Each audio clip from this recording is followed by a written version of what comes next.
nze tugenda kudda nako mu bujjuvu. Ebikulu mu kataliiko nfoofo. Kuli okumpi. Ekisenge kiri open. Nkuba kye yasanga bbanga wasiriza mu maka abuulidde ab'obuyinza. Kati yasibye eby'omunju n'ekitanda n'abiwa omugole. N'obuliri yabutwala. Pulezidenti Museveni asinkanye mukulu munno ow'e Tanzania ne bateesa ku kunyweza eby'ensuubulagana n'enkulaakulana. Baada ya uhuru tulikuwa tunafaa kufanya mambo mengine mawili. Meja General Francis Takirwa abadde amyuka omuduumizi w'eggye ery'okuttaka afudde. Embalala gy'azaalwa bamukungubagidde. Kiyamba Munonga kiri mu second division. Be baatundira mu bibanja balumiriza kampuni okuleeta ebibinja by'abavubuka babakolako effujjo n'okubagoba ku buwaze. Tebajja na court order y'ebintu kola ki y'ebintu gye.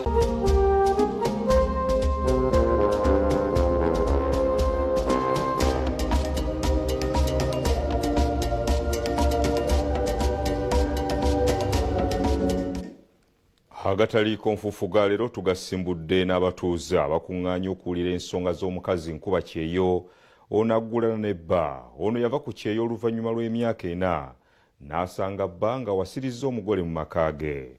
Omukazi agamba nti bba yasibye ebintu by'omu nju ye byonna okuli n'obuliri n'abitwalira omugole nga bwe kitaamumalidde yagasseeko n'okuyimba obuyimba obwongera okulumya omukyalo ono.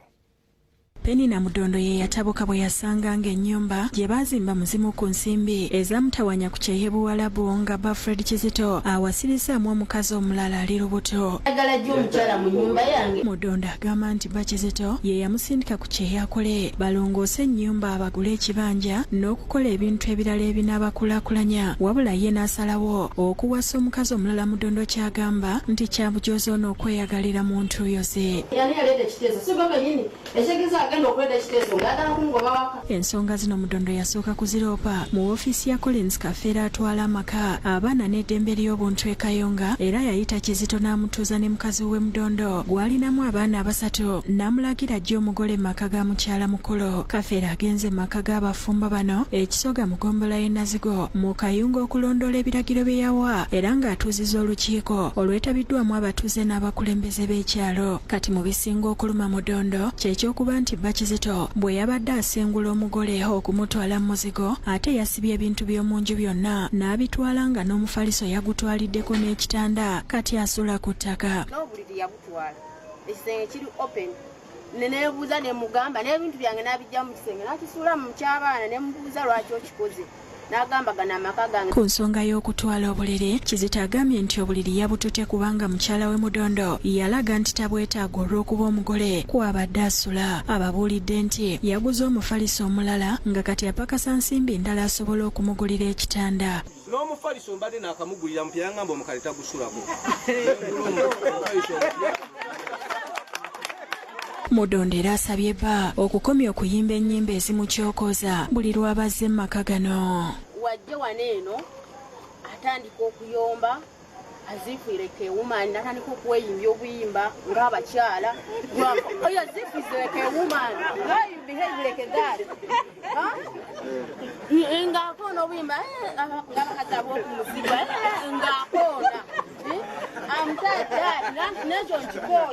Collins Kafeera akikkaatiriza nti obufumbo okwagalana n'ajjukiza abakazi okuwa babbaabwe emmere balye bakkute. Omusajja yenna alina okulya.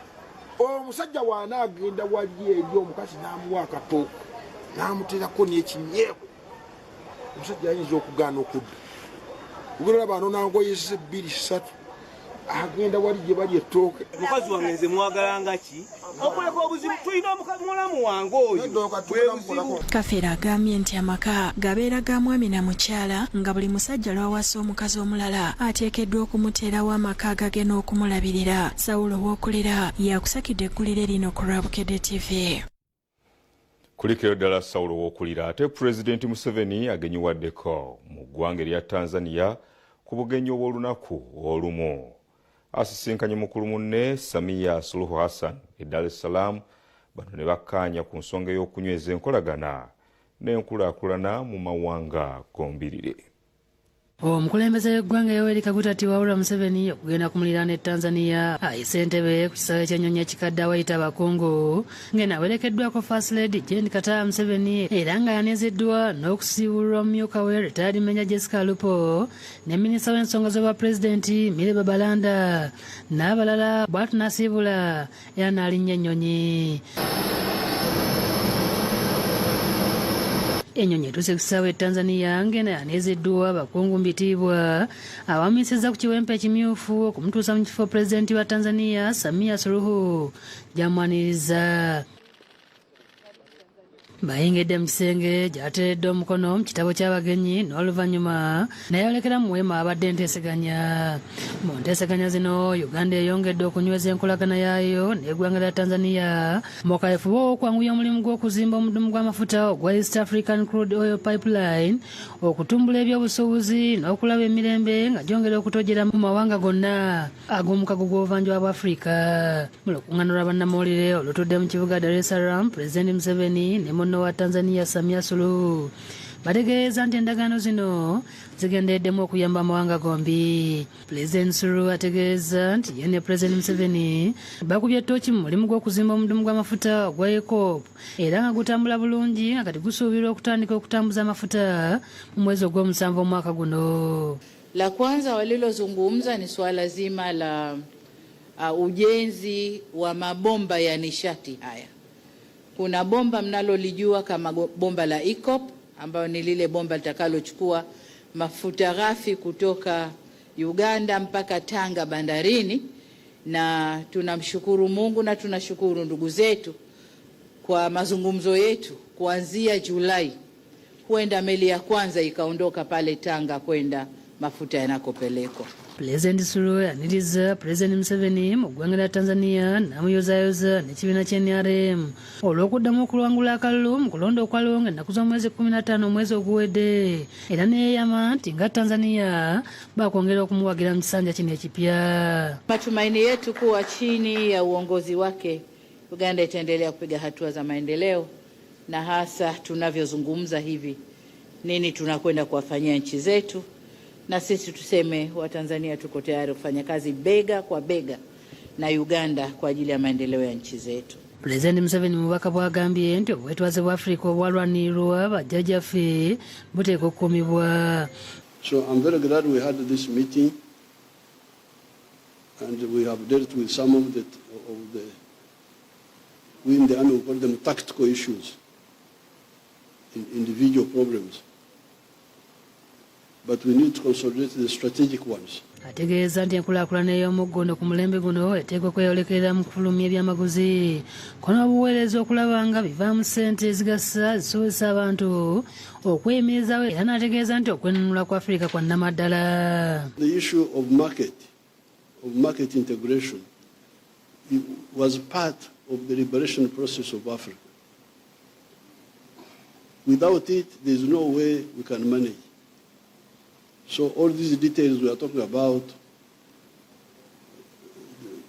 they are details of the same strategic goal of how to build prosperity. Mwai Museveni ayogedde ku bukulu bw'okussa essira ku byokwerinda n'ategeeza nti Uganda ne Tanzania boogedde ku nsonga nnyingi ezikwatagana n'ebyokwerinda mu nsisinkano eno. Lengo la tatu lilikuwa strategic security, kujihami kwa Afrika.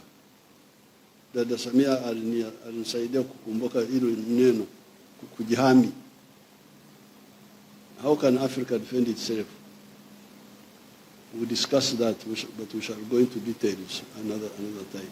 Ayongeddeko nti boogedde n'ebiteekeddwa okukolebwa okwongera okutumbula ebyamakolero ga Uganda ng'essira yakulisa kukola engoye ne Tanzania okupanga ebyuma. This is what was the Kampala Agreement of 1965 was saying. We had agreed that Tanzania manufactures tires in Arusha and we buy from them. And then Uganda specializes in textiles. Nyanza textiles. Kale songa ndo bwezityo weziri weewaawo kati ate eggwanga likeredde mu kiyongobero oluvannyuma lw'okufuna amawulire g'okufa kwa Major General Francis Takirwa ngono yabadde amyuka omuduumizi w'eggye erya UPDF ery'oku ttaka. Amawulire gano gakasiddwa akola ng'omwogezi w'eggye lya UPDF Kano Chris Magezi nga n'enteekateeka ez'okuziika zaakutegeezebwa eggwanga gye bujja. Embalala gy'azaalwa bamukungubagidde. In those mangrove forests of West Africa,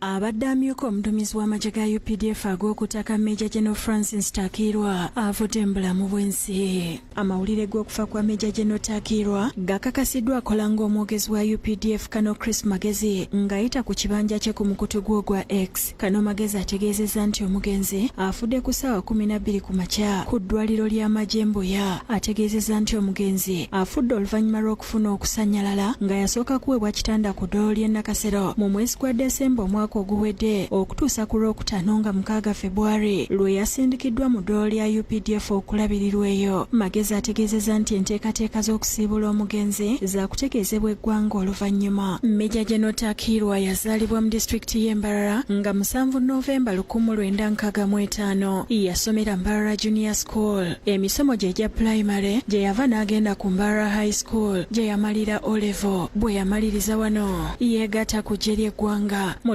1994 yagenda mu ttendekero lya Junior Command and Staff College e Jinja era olwamaliriza n'agenda mu matendekero amalala okulina erya Tanzania Military Academy gye yayongera okutendekebwa. Mu 2009 yamaliriza diploma mu ssomo lya African Strategic Studies okuva mu ttendekero erya Nasser Higher Military Academy mu Egypt. Mu ggye lya UPDF aweereza mu bifo ebyenjawulo nga wakati w'omwaka 2011 ne 2012 yakulirako ebyenjigiriza ebyemizannyo n'obuwangwa. Omugenzi yaliko omubaka akiikirira amagye mu paalamenti ey'e10 wakati wa 2016 ne 2021. Omusasi waffe atuuseeko mu maka g'omugenzi agasangibwa e Rutoma mu disitulikiti ey'e Mbarara ng'embeera ya kiyongobero. Asanze amagye gatuuse dda era nga bagezaako okuddaabiriza n'okulongoosa awaka abasangiddwawo okuli ne be yakolako nabo mu magye nga mu kiseera kino baaganyuka okuli retired Captain David Bashija ne retired Major Stephen Rakanuma banyoleddwa nnyo olw'okuviibwako mulwanyi munnaabwe bwe boogeddeko ng'abadde omukozi ateeganya era nti akutte bangi ku mukono. Kakiyamba munonga kiri mu second division yatukola omulimu gw'amaani obuni security ery'amaani okwo niho twamanyire okuyabe natukwasa mu area yitu. Tuyina obusaasi bw'amaani munonga kuferwa omushaija w'emico mirungi kamanda murungi orukukunda amahegi abe nakunda amahegi nakunda ihanga rye nangwa na politikare nabire namanye ekyarukukunda. Omusasi waffe atuuseeko ne mu nkambi y'amagye ey'e Makenka wali ekitebe ekikulu eky'ekibinja ekyokubiri ng'eno Major Paul Muhanguza aduumira ekibinja kino ayogedde ku mugenzi ng'omuntu abadde akolaganika naye. Kubanga yasaavinga oba yaweereza mu units ezitali zimu nga kwotadde ne ekibinja ekyakuumanga omukulembeze w'eggwanga the president. Ono nga ye yamuddira mu bigere agambye nti okufa kwe kuleese eddibu ddene nnyo gye bali. Most remarkable things, he was very, very keen in following up. Agamba nti ng'akyali muduumizi w'ekibinja ekyokubiri omugenzi yafuba nnyo okuyigiriza abasirikale okweterekera. Ate nga second division kye tunammisingako waliwo olwo yakwata mu nsawo ye ng'omuntu n'atuteerako ensako ya Orfea nga division. Mu kino omuduumizi w'eggye lya UPDF General Muhoozi Kainerugaba akuziza Brigadier General Joseph Musoke Ssemwanga n'adda ku ddaala lya Major General era n'amulonda okudda mu kifo ky'amyuka omuduumizi w'eggye ery'okutaka ekibadde mu Takirwa. Ali Waswa yakusakidde eggulire lino ku Lwabukedde TV. Ate abatuuze b'e Kasiga Nambuyaga bano basattira olw'obumenyi bw'amateeka n'obutali butebenkevu mu kitundu kyabwe bwe bagamba nti buno buvudde ku nkayana wakati w'ab'ebibanja ne kampuni ey'akapeeka Coffee Works. Abatuuze balumiriza nti bano okuleeta ebibinja by'abavubuka ebibagobaganya ku bibanja byabwe ne batandika okubikozesa mu ngeri y'obuwaze. Abatuuze ku kyalo Kasiga Nambuyaga mu ggombolola y'e Kapeeka ekisangibwa mu disitulikiti y'e Nakaseke balaajaana olw'obutale butebenkevu ku kitundu kyabwe bwe bagamba nti bavudde ku nkaayana wakati w'ab'ebibanja ne kampuni ya Kapeeka Coffee Works. Abatuuze balumiriza nti aba kampuni eno baleeta ebibinja by'abavubuka ababakijjanya n'okubagobaganya nga babategeezanga bwe baafuna liizi ku ttaka lino bo kwe balina ebibanja ekireeseewo obunkenke. Tebajja na court order y'ebitukola ki y'ebitujjawo bafuna abantu bo ngabo ab'amaanyi abavubuka ne babaleeta ne batandika okukola ki okukola effujjo nga bwe bakuba ki abantu ate bwe bamala ne bakwata abantu baffe abaziki ebibanja. Embeera enewaliriza ssentebe w'ekyalo Kajubi Godfrey okuyita olukiiko lw'ebyokwerinda era nga lwetabiddwamu abasirikale okuva ku poliisi y'e Kapeeka okuli OC SCP Raymond Mujuni n'abakulembeze b'ekitundu n'abatuuze. Mu lukiiko luno abantu balumiriza poliisi y'e Kapeeka okubeera n'ekyekubira mu nsonga zaabwe kuba n'abamu ku bakozi ba kampuni eno be batwalayo olw'okwenyigira mu bumenyi bw'amateeka. Poliisi ebayimbula nga babajuliza kimu nga bwe waliwo abanene ababawadde ebiragiro. Ndimewako omusibe ne mulanga ayitawo ne ngamba zeyokola ki kweripootinga nange uzawera ssaawa 6 ne ŋŋenda ne mubuuza taata suspect yazze yeripootinze nti sinnamulaba naye nti oba sinnamulaba kati mukozeewo ki naga tuwayo emitwalo 3 ebbaluwa yo tugitwale ewutalangu. Ate waliwo omubbi eyabba ne bamukwata lubona naye n'atwalibwa ku poliisi e Kapeeka n'ateebwa ku poliisi bondi nga n'amulumiriza waali. Abalala beemulugunyiza olw'abannaabwe abaze bakwatibwa poliisi awatali nsonga nnambulukufu. Bakwata bba wange ne bamusiba ne baddamu n'okwewaana tebaakoma okwo nange ne bakangakanga ekizibu oli kyafunye nange ndakigabana. Bano Osi Mujuni abaanukudde n'asambaza ebyogerwa nti poliisi ye erina kyekubira n'asaba abantu okukwatagana obulungi nabo okulwanyisa obumenyi bw'amateeka obusitudde enkundi. Era munzikirize ntegeeza olukiiko luno nti emisango gyawaabibwa era muzze muwaaba. Ate poliisi emisango egyo egikozeeko fayiro ezisinga zonna. Kyokka kabuze kati olukiiko luyiike abantu we bambalidde abakozi ba Kapeeka Coffee Works ababadde mu lukiiko luno nga babalumiriza okubaliisa akakanja nga bakozesa ebibanja byabwe ku buwaze.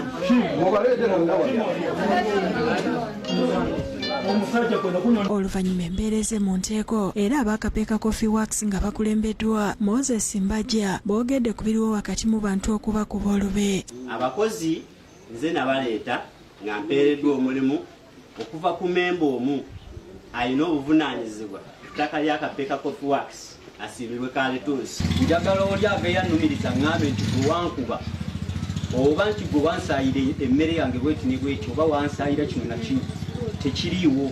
Ssentebe Godfrey Kajubi asaba minisita ab'ebyettaka okuli Dr. Sam Mayanja ne Judith Naulen n'abakooba okwosaka akakiiko ka General Chamzi n'abalala okuyingira mu nsonga eno okutebenkeza ekitundu. Tusaze magezi ki okulaba ng'ensonga eno ekolebwako tufune obwenkanya n'eddembe libeere mu kitundu. Giovanni Kibirige yakusakidde ekkulire lino ku Rabukedde TV.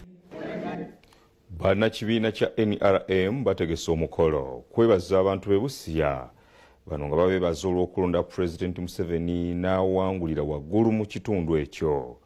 Omugenyi omukulu abadde amyuka ssentebe w'NRM Anita Among ng'ono abagumizza nga Pulezidenti bw'agenda okutuukiriza ebisuubizo bye yakola bwe yali abanoonyaamu obululu. Abantu e Busia bakuŋŋaanidde ku kisaawe ky'essomero ly'e Buwanda okujaguza olw'obuwanguzi Pulezidenti Museveni bwe yatuukako mu kalulu akawedde.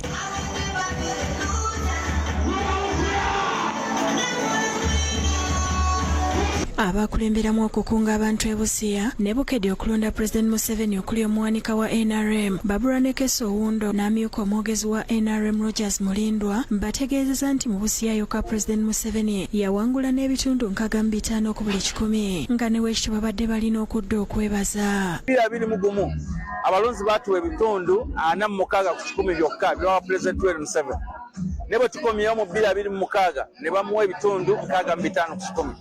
nakyo kibadde kya nsonga okujja okwebaza. Akuliddemu enteekateeka era nga ye muwanika wa NRM Barbara Nekesa ategeeza nti President Museveni okutuuka ku buwanguzi kyasoboka kubanga baakuyega abalonzi okuviira ddala ku byalo. Twagadde okwebaza abantu baffe n'okumanya nti twasiimye kye baakoze. President gwe gwali omulundi gw'ogusooka okwesiga amagye gaagwo ku ttaka, structure leaders, era baamuwadde obuwanguzi bwe tubadde tumaze ebbanga nga tetufuna. Tuzza olunaku olwaleero okwebaza ab'ebusiya gye nzaalibwa. Agamba nti President Museveni byakoze byeyogerera nga bye bimu ku byamuweesa akalulu akayitirivu naddala okutebenkeza eggwanga okwosaako enkulaakulana gy'atuusiza ku bantu. Baatuwadde akalulu olw'enkulaakulana gye tutambuzizza mu ggwanga. Era President Museveni yeeyama nti emyaka 5 egiddako tugenda kwongera okuweereza Abannayuganda tusembeza enguudo gye tunaba kutuukeza koolansi. Ssaabawandiisi wa NRM Richard Wadrong naye asiimye abantu b'e Busia olw'okulonda President Museveni. That they gave to the president and all the flag bearers. This is just a celebration for the district, but at national level, definitely we shall have a national celebration because we are waiting for the series of elections that we are undergoing. Omugenyi omukulu ku mukolo guno abadde omumyuka wa ssentebe wa NRM owookubiri Anita Among nga yeebazizza abantu e Busia olw'okulonda President Museveni ne banna NRM. And we will also make sure that we get money that is creation of wealth for the youth. Agamba nti President bye yabasuubiza byonna ng'anoonya akalolo omuli okutereza amalwaliro, amasomero n'okuzimba enguudo agenda kubituukiriza kuba muntu atuukiriza ekigambo kye. The hospitals, the schools which are not completed. In this Kisanja, that is what the president is going to embark on. Omukolo gwetabiddwako abakulembeze abalala okuli Ssaabakunzi wa NRM Rosemary Nansoboga Senninde, omukwanaganya wa President ne Buganda Hingnia Joseph Sewava n'abalala abeebazizza ab'e Busia olw'okwogeza eddoboozi eryawamu mu kulonda. Ey'okulaba nga abakulembeze beenyigira mu kunoonya akalulu n'okufefeta akalulu ka President okuviira ddala ku kyalo yatuukirizibwa bulungi nnyo mu disitulikiti y'e Busia. Abantu balina amazzi ga pipe to water. Busia eranye Kenya. Boda ku boda mirembe. Nga NRM mubanja akoze omulimu gwe ate nga amaanyi n'agataddeyo naye ne mu bitundu ebirala amaanyi n'agakolaki n'agateeka muso mwebalizaako Katonda. Robin Anantale ne Mukisa Gabriel be bakusakidde eggulire lino ku Rwabukedde TV. Ky'ekitundu eky'amawulire agataliiko nfufu ekisoose bwe kityo bwe kitambudde. Katukomewo n'ekyokubiri mulimu ne gano. Linda ne bino mu gataliiko nfufu.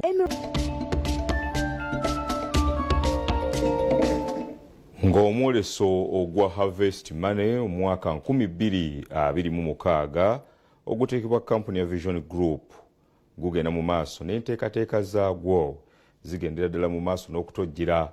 Kakati tukuleetedde abamu ku bagenda kugwetabamu nga bano bakusomesa engeri gy'oyinza okufuna mu nteekateeka ey'okulima obutiko. Sisinkana Kiddu Abel omu ku bawanguzi b'empaka z'omulimi asinga 2018 ono n'omwagalwa we Yunisa Taire baalekawo emirimu gye basomerera ne batandika okulima obutiko era kati tebejjusa obutiko buno babulimira mu ggombolola y'e Makindye wano mu Kampala. Kiddu yakugu kambya mechanical engineering ate mukyala we yakuguka mu kubala bitabo. Kiddu agamba yatandika okulima obutiko nga banoonya ekyokukola kyokka bwe bwatandika okubafunira kufuula omulimu. Bulimu ssente ddala omuntu asobola okubeerawo ku lw'obutiko. Ekisooka obutiko teweetaaga space nnene, obutiko bukulira mu bbanga ttono, bulina payback period ntono ya mwezi gumu kuba otandika obusimba mu mwezi gumu oba ofuna ssente. Obutiko bubasasula bulungi era tebejjusa kusulawo mirimu gyabwe gye baali bakola nga n'enfuna yaabwe yeeyongeddeko. Kati n'olwekyo mujje tulime obutiko kuba n'obutale bwabwo weebuli ddala.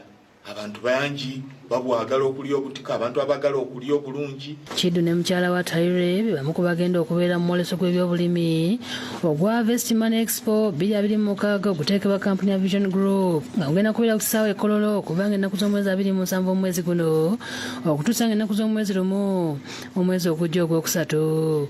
Obutiko buno babwongerako omutindo nga babukolamu ebintu eby'enjawulo omuli ebizigo, omwenge omuzungu kiyite wine, ensaano y'obutiko nga n'obutiko obukalu babutunda bagenda kwolesa n'okusomesa engeri gye balimamu obutiko ng'omulimu nebyosobola okubufunamu singa oba obongeddeko omutindo. Tuli mu bizinesi ya kulima butiko ku commercial level era nga ku mulundi guno tugenda kubeerayo ekololo nga tusomesa abantu okulima obutiko. Obutiko buno tugenda omwoleso guno kugenda kubeerayo okuva nga 27 omwezi ogwokubiri gukomekerezebwe nga lumu omwezi ogwokusatu. Ate nga mu nnaku ezo ffe tujja kubeerayo nga African Mushroom Growers nga tuyigiriza abantu okulima obutiko, engeri gy'oyinza okufuna ssente mu butiko, obutale bw'obutiko n'ebirala byonna. Bakubiriza abantu okugenda mu bungi mu mwoleso gwa Harvest Money okusobola okulaba nga babangulwa. So mwenna naddala abavubuka, abakyala, abantu bonna mwenna abagala okuyiga okulima obutiko mujje ekololo. Bakubiriza n'abazadde okujja n'abaana baabwe okubalaga emikisa emingi egiri mu kulima n'okulonda. Luno tugenda bayigiriza okwegatta okubeera nga we tusobola okwegatta ng'abalimi b'obutiko, tusobole okulaba nga tutunda obutiko bwaffe nga tebatuseera nga tusobola okutundira mu cooperative. Sulaiman Mutebi yakusakidde eggulu eno ku Lwabukedde TV. Ate abaisomero lya Little Harvard Junior Day and Boarding School Kigoma mu Wakiso District bebaziza Katonda olw'okuyisa obulungi abayizi 6 abaatula PLE omwaka oguwedde.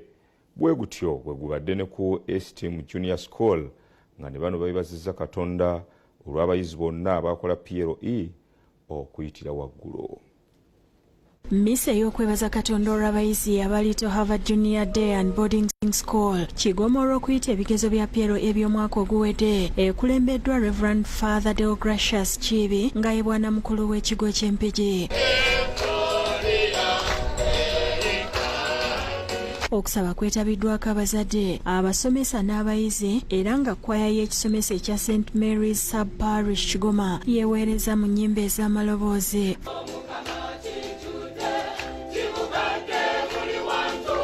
Father Chibi mu kuyigiriza ajjukiza abakristo ku bukulu obw'okwebaza Katonda olw'ebyo by'abakolera n'abazadde n'abasaba okwagazisa abaana baabwe ekigambo kya Katonda. Abaana mbateekemu values z'ensi entuufu. Abaana mbayigiriza okutya Mukama ekyo kibagambye, mbayigiriza obwetowaze. Father Chibi yeebaziza omutandisi w'essomero lino Frank Kafeero n'abasomesa olw'okussaawo omutindo omulungi mu byenjigiriza. Okuyita kw'abaana ye report card y'essomero. Report card y'omwaka oguwedde tugitaddeko ttiiki, mwakoze bulungi.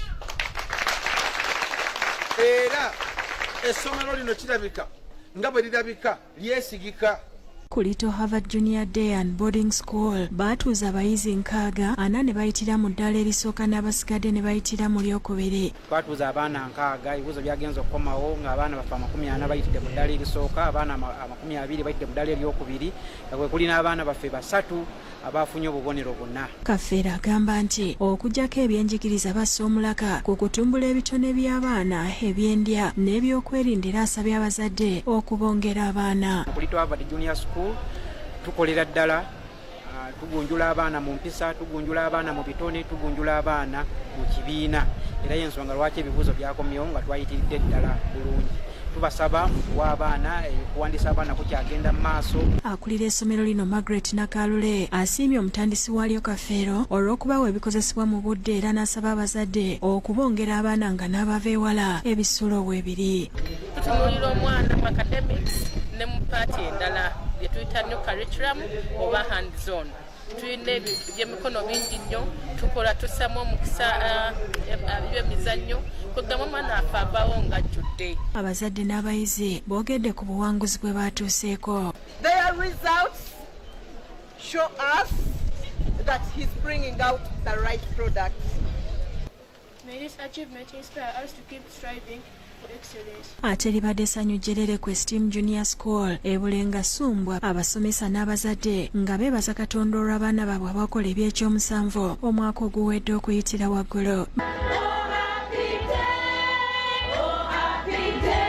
Baatuuza abayizi 150 nga 133 bayitira mu ddala lisooka ate 17 ne bayitira mu lyokubiri. Twebaza Mukama ku lw'ekisa n'obusobozi nti abasomesa baffe babadde tebeebaka, babadde basomesa nnyo. Netusiima nnyo administration ekoze omulimu munene nnyo. Omukolo gutandise na kusaba okukulembeddwa omusumba w'obusumba bw'ebbira Reverend Ssalongo James Lubega nga abasomesa be bakulembeddemu okuyimba.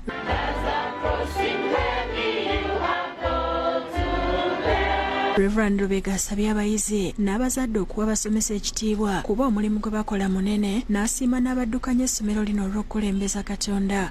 Abasomesa abo ne bemulaba basanyuse ennyo ne dayirekita ng'ali obuuyi buno bamanyi kye kitegeeza. When you teach and those people whom you've taught ne batayita bulungi, abasomesa kidda gye bali. Abakulembeze b'abayizi batendereza essomero lino olw'okuwa abayizi embeera ennungi ebasobozesa okukola obulungi. Nenfuna butaano abaana ffenna ku lino essomero twayise kubanga abasomesa baffe balungi, batufaako, tulya bulungi. Omukulu w'essomero lino Moses Ndibammwe obuwanguzi abutadde ku nkolagana ennungi wakati w'abazadde, abayizi n'abasomesa. Katonda yakitukoledde abaana 150 twayisizaako abaana 133, abaana 17 bokka be bayitidde mu second grade. Tukyebaliza Katonda, twafunye n'ab'obuna. So twebaza abasomesa abakola omulimu ogw'ettendo. Asabye abazadde okubongera abaana bwe balina buli ekyetaagisa okusomesa omwana n'ayita. Twebaza nnyo Katonda, twebaza abazadde okutubeererawo, okutwesiga. Amasomero mangi nnyo ne balonda essimu ne babeera cooperative ng'abazadde. Omutandisi w'essomero lino Esther Munde yeebaziza Katonda olw'abayizi baabwe okukola obulungi era nti nkola yaabwe okwebaza Katonda buli mwaka. Environment yaffe esobosezza nnyo abayizi okubanga basoma bulungi ate nga beeyagalira mu ssomero lyabwe. Abazadde bonna tubasaba mutwe ku baana, tukyaliwo n'ebifo ebitonotono.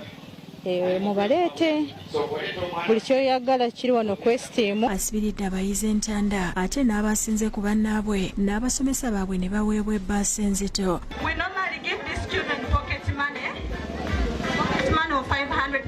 Asabye abazadde okubongera abaana bababangule. Oluvannyuma abasomesa n'abayizi batonedde bannaddiini ebirabo ne basala ne keeki ey'obuwanguzi.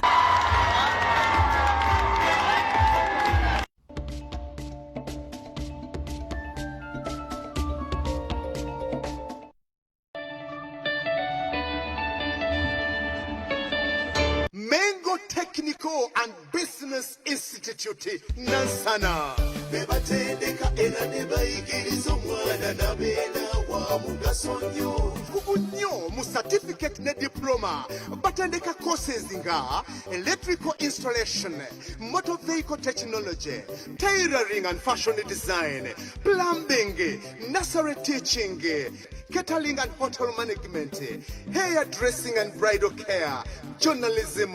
Basangibwa Nansana emabega w'ekkanisa ya Pastor Bugembe. Noti 772 3 18 8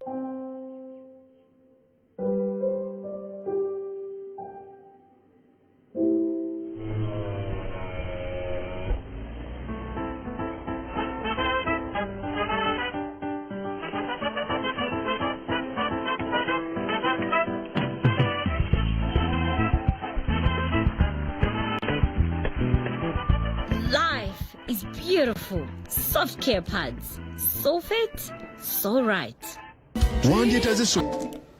Amaka g'obwa President gadduukiridde abantu abagiriddwako ebintu byabwe byonna oluvannyuma lw'omuliro okukwata emmaali yaabwe kamwokya. Baweereddwa obukadde 10 batandike biddizibwawo era avunaanyizibwa ku by'ensimbi maka g'obwa President Jane Barreche yadduukiridde abantu 12 abaakosebwa omuliro ogwayokya ne gusaanyaawo ebyabwe ekamwokya mu Kisenyittu. Abawadde obukadde 10 nga zitiise Faizo Ndase avunaanyizibwa ku Youth Wealth Creation Program. Gavumenti yali yatuwa ssente okwongera mu bizinesi zaffe. Nze nali musajja wa bintu bya electronics byonna byaggwawo. Akayimba kange ne kakwata buli kimu kinali nina mu bulamu nekifiromu. Ndase yasinkanya bakoseddwa nga n'abamu ku bo baaganyulwa mu nteekateeka eya Youth Wealth Creation okuli abasaaloni abasiika emberenge n'abalala ng'ebintu byabwe byonna byafuuka muyonga. Draya zajja, engoye zajja, fiizi w'abaana bange yenna yagiiramu. Omuliro gwonna gumazeeko buli kimu. Sinali nkanikira wali nga ninako garaji piki yiiyo yayiira mu muliro. Agamba baluubirira okulaba ng'abantu abasookerwako bakyusa embeera zaabwe mu byenfuna nga kibadde kibakakatako okuddamu okubakwasizaako. Betwawa bonna babeere nga baddamu okukola okulaba nti bizinesi zaabwe jjukira tudda ku masomero balade bajjawo fiizi okubeerereza abaana. Abakwasiza ensimbi obukadde 10 ezimutikiddwa mukama we. Miliyoni ziri 10 babeere nga muzawo bizinesi. Christine Nakayenga omu ku baakosebwa yeebazizza President Museveni olw'okulonda balekye naye n'abatumira Ndase abatuusizaako obuyambi buno mu bujjuvu. Tugeni balekye ne President w'ofiisi yonna olw'okutudduukirira omuloogo gwe tumazeewo. Situation gye bali musi ennungi eri awo. Twasaba obuyambi. Ate ab'essiga lya Yiga bagenze mu bungi ew'omukulu w'essiga lino Hajji Takalubega ku kyalo Migamba mu ttabamiruka w'omwaka ng'omukolo gutandise n'adduwa. Ku mukolo guno ow'essiga Muwonge nga ye Daniel Kamoga yakiikiridde Hajji Lubega atabaddeewo olw'obukosefu. Naye era nga nsaba tongera okumusabira asooke akomewo kulembere bazzukulu be. Ow'essiga Muwonge yeebazizza abazzukulu olw'okujja mu bungi n'ayongera okukkaatiriza obukulu obw'obumu gye bali. Sooka mwagala ekika kyammwe, mwagala essiga lyammwe, n'emituba gikoze bulungi.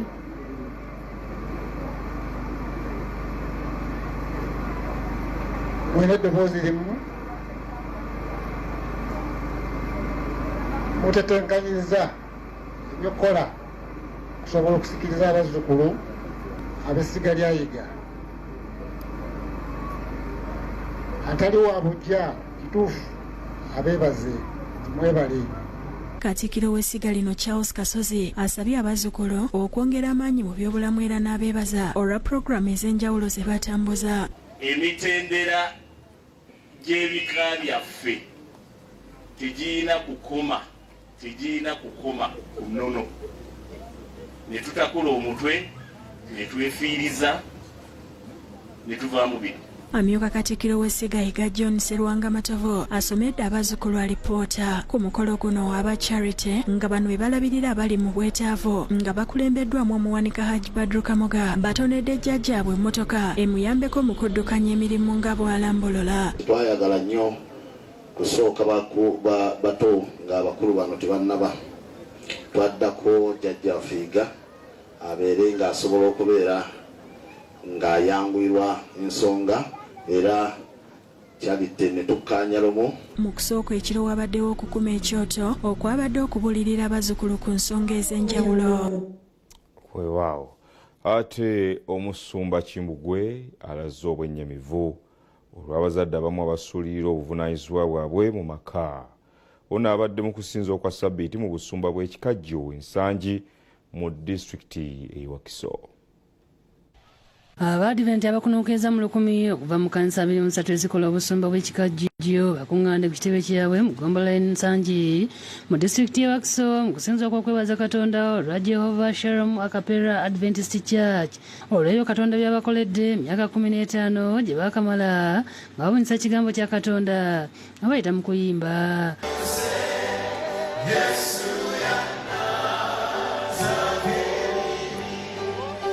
Omusumba Job Kimbugwe asabye abazadde okwagazisa abaana baabwe ekigambo kya Katonda. Abazadde njagala okubakubira omulanga nga mbakoowoola okweyongera okutwala omulimu gw'enjiri mu maka gammwe mu baana bammwe. Njagala okukubira abazadde omulanga okulabika nti abaana mubawa ebyetaago ebituufu. Esther Waiswa kulira ekitongole ky'abavubuka n'abaana mu Uganda Union mu kubuulira akubiriza abakkiriza okwefumiitiriza kw'ebyo Katonda by'abakolera mu bulamu bwabwe. Asaba Bannayuganda naddala abazadde okuteekangawo enkolagana ennungi wakati waabwe n'abaana. Fumiitiriza tunulako emabega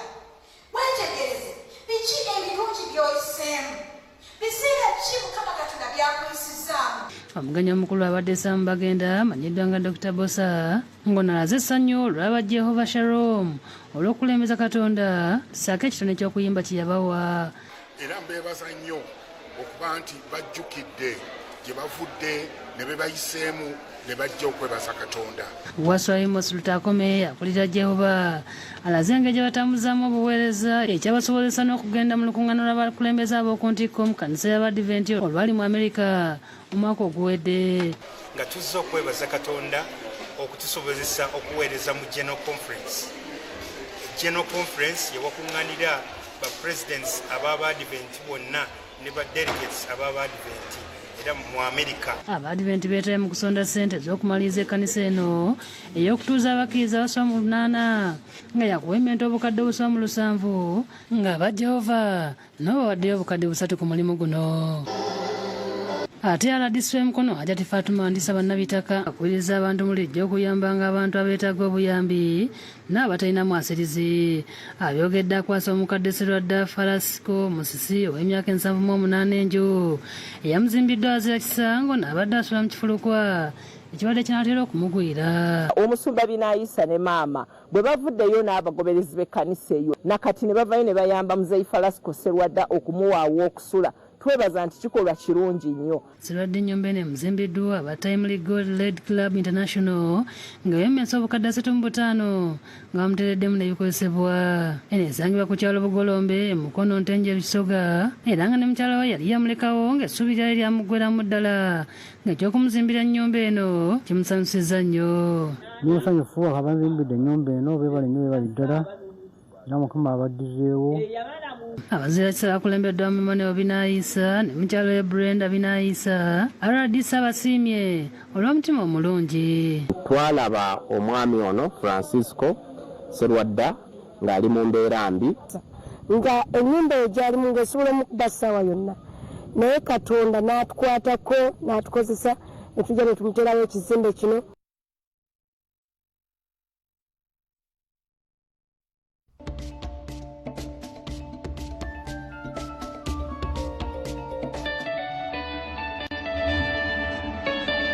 Wano ku St. Charles Lwanga International Secondary School ensomesa yaffe ya mutindo gwa waggulu nnyo. Tulina emitendera gya O ne A level, tusomesa arts ne sciences. Bizimbe byaffe na buli kikozesebwa bituukana n'omutindo. Gamba nga library ekubyeko ebitabo.